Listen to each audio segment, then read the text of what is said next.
Personlig identitet er ikke noget blot givet, men afhænger af, hvorledes vi forstår os selv.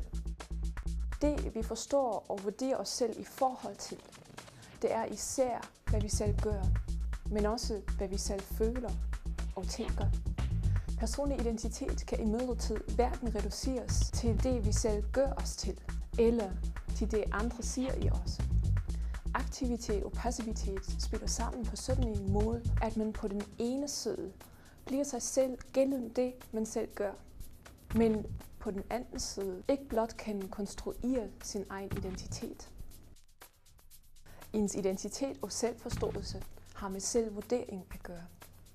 En sådan normativitet ligger ikke kun i idealer for, hvad vi skal være, men allerede i det, at kunne forfejle sig selv i ens mål at forholde sig på, hvad der for eksempel viser sig, i det at kunne fortvivle, og i det at kunne krænke et andet menneske i dets værdighed som en anden person. Normativitet har at gøre med det, vi allerede er, nemlig et selv, der kan stille sig selv med en bestemt opgave, som det vurderer sig selv på, og med et menneskesyn, som går ind i dets mål at forstå den anden på og sige den anden på. Så subjektivitetsforskning drejer sig også om intersubjektivitet.